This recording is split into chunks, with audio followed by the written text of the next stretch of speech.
Now, I believe we're going to head straight to Catherine Forster, who was watching Prime Minister's Questions live as well. Catherine, you just heard from the two MPs there, but what were your key takeaways from what we saw?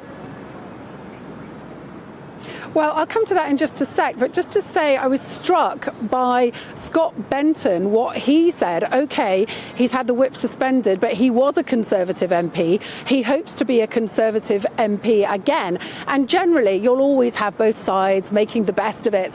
But he said, you know, the Prime Minister was on the back foot and it was very difficult. And talking about all the divisions within the Conservative Party about immigration. And really, it just felt like Sir Keir Starmer was laughing at Rishi Sunak. I mean, he began on immigration, mentioned how they'd pledged to get it down over and over and over again, and simply said, how's that going?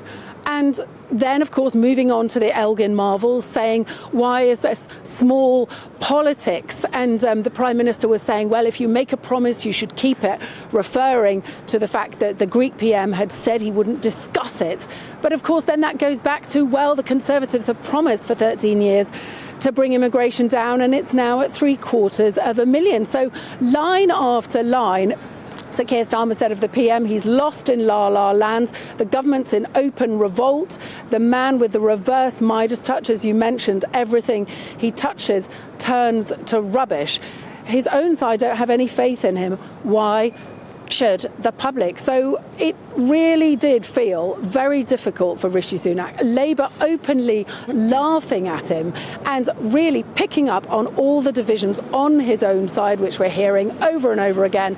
Every day, somebody else has their opinion of what he should do, what they shouldn't do. But really, you know, they are in a big mess over legal migration, and illegal migration not going so well either. Now, the Prime Minister did try to hit back. It did feel like it was one of these more bolshy sort of exchanges where there were barbs thrown on either side. Clearly a lot of laughter in the chamber as well. One of the issues that Rishi Sunak brought up was Sir Keir Starmer's apparent U-turn on this issue of migration. That quote that I think we've heard for the first time now, that Starmer wanted no limits on skilled migration only a couple of years ago. Yes, and of course, you know, it's fairly recent that we've seen Labour feeling confident to go after the government on immigration, because traditionally they have been seen as being fairly soft on it. And of course, it was under Tony Blair in the noughties that immigration really started to go up. When the EU was expanded, of course, Tony Blair didn't feel it necessary to bring in any controls with that, like many other countries did. But I think, you know, we've had 13 years and the Conservatives' record, tens of thousands, they said for many years they'd get it to. In 2019, Boris Johnson said they'd get it under 230,000. And here they are at 750,000. So sure, Labour may not have had a great record, and we don't, of course, know that things would be any different under them.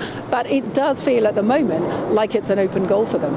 Well, thank you very much indeed, Catherine Forster, for giving us the juicy bits